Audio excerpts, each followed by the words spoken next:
for any ninja worthy of the name. Unfortunately, however, much the opposite is the case in martial arts today. With each armed discipline limiting its students to one particular area, they find themselves helpless without their own special weapon.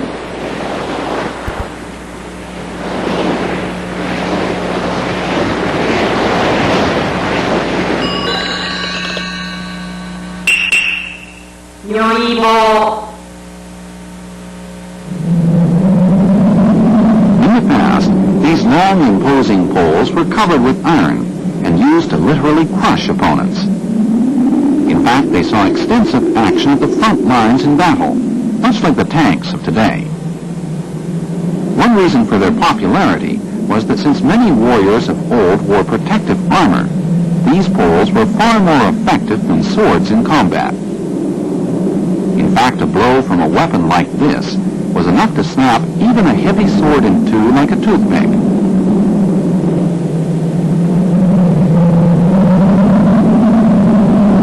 When thrown as you see here, the Nyoibo made a disconcertingly loud sound upon impact, often giving the ninja the split second he needed to take control of his opponent. Nyoibo could also serve effectively as shields. Here you see the ninja putting one between himself and the attacker to launch a variety of disabling kicks. Then once he has secured the advantage, it is a simple matter to force the victim to the ground, breaking his arm as he hits.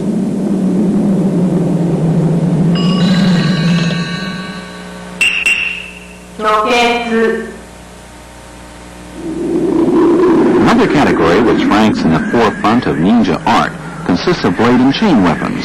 In the opening sequence, you saw the ninja disarm his opponent using a chain weighted with an iron ring. Here, the assailant grabs the chain and comes in on the attack. The ninja, in turn, tumbles him as he comes, then has the scythe waiting so that the victim cuts his own throat upon attempting to regain his feet. Take another look in slow motion.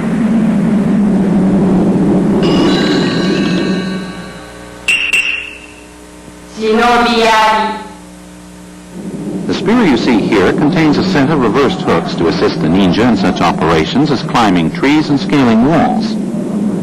As you will observe, these hooks can also be extremely effective in disarming adversaries and launching counterattacks. In this move, Dr. Hatsumi drives home a lethal jab to the stomach. Here, he uses the shaft to take control of his attacker, then drive him to the ground.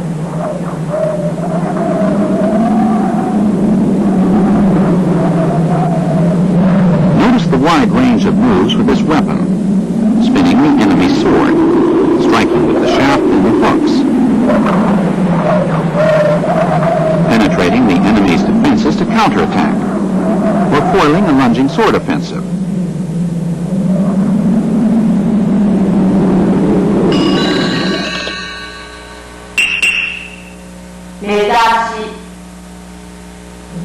Bamboo canes are another ninja favorite for concealing spears and other weapons.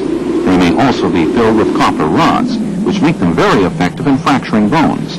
Here you see the ninja sweep his opponent's leg and release the concealed spear, thereby gaining the advantage with a final attack to the spine.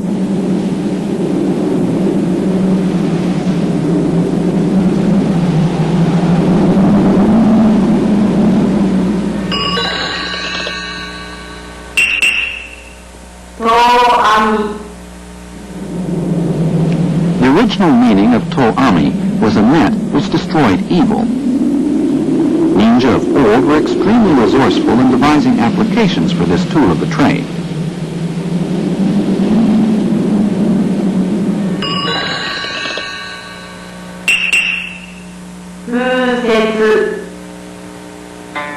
Here you see an intermediate-sized Japanese halberd in the accomplished hands of a Kunoichi. Like most ninja weapons, this one also comes in a wide assortment of shapes and sizes. Pay close attention to the natural progression with which the Kunoichi dispatches her attackers. Now let's take a closer look. She disarms the first with an upward swing and cuts deep into the back. Next, she uses the momentum of her first strike to propel the halberd shaft into her opponent's face. Finally, she slashes his chances of future combat. Nuki. The ninja of old used spiked handbands to assist in climbing trees, as well as subduing armed opponents. Here you see Dr. Hatsumi demonstrate their effectiveness against 3 attackers. He dispatches the first with a one-arm throw, and the second with a double-arm lift, followed by a kick to the ribs. Finally, Dr. Hatsumi catches the enemy's sword with one handband, rakes his face with the other, then finishes him off with a back-and-forth motion using his own sword. Watch carefully once again. Dr. Hatsumi blocks and attacks his assailant in the same motion. He then throws him to the side to counter the next offensive. Here, he uses his assailant's arms and momentum to take him completely off balance. This exposes the rib cage for a crushing kick. Finally, after catching his opponent's sword with his right metal handband, he rips the face with his left. Now in control, he takes his victim to the ground with his legs, using the sword for leverage as well as for its deadly blade. Tenguto. Tenguto technique, which derives its name from the tengu leaf or death cup, uses both arms to simultaneously strike an assailant's ears, neck, or other vital points.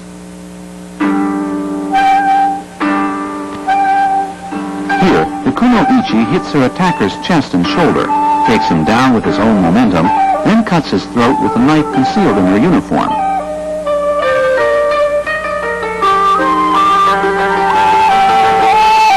You'll notice that the Kunoichi strikes with both hands open. What's more, only after she is in complete control does she actually take hold of her opponent, since this would mean losing the speed necessary for an effective takedown. Hoku. After blocking this opponent's punch and kick, Dr. Hatsumi takes him from behind to send him flying. Imagine your body as a spinning top, throwing your opponent naturally as you spin. This also gives you a perfect chance to strike a number of vital points.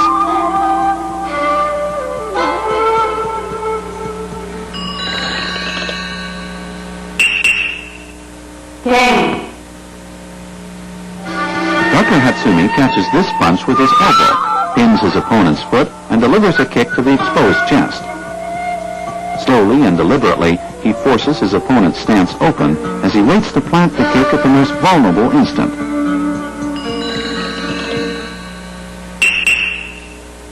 Ukiashi. Here as well, notice how Dr. Hatsumi simply redirects his attacker's momentum. Also, instead of sweeping his victim's leg, he simply lowers his own to bring him down.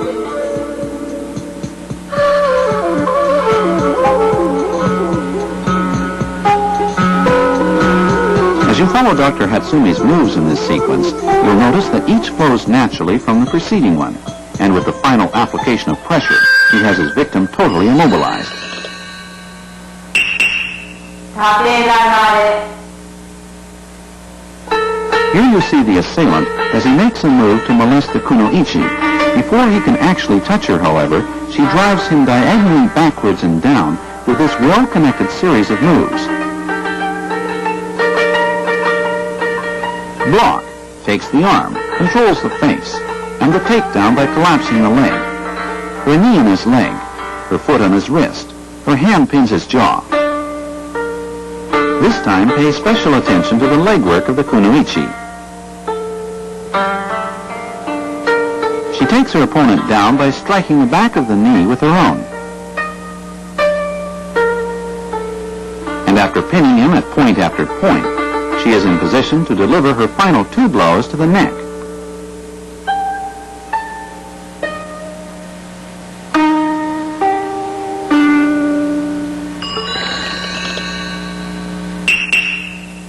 Kageashi. This move is also performed in a single application of energy. Watch Dr. Hatsumi's feet. After he throws his opponent, he keeps walking, never once interrupting his flow of motion. This is an important point to remember. Henryu.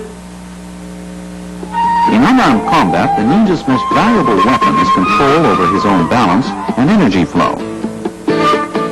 Here you see Dr. Hatsumi subdue his opponent by utilizing the momentum of his attack to topple him in one fluid motion. He then uses his knees to strike a number of vital points. Once again, observe how Dr. Hatsumi combines leg work with hand techniques. Proper teamwork between the upper and lower parts of the body is an essential element of ninja art. 極楽 One of the most important parts of ninja training is acquiring the ability to react instinctively to the demands of each individual combat situation. Here, the assailant comes down with both arms, and the response a simultaneous right-left combination to the throat, then the ribs. After his initial strike, Dr. Hatsumi rolls backwards, slamming his opponent's face into the ground while delivering an elbow to the groin.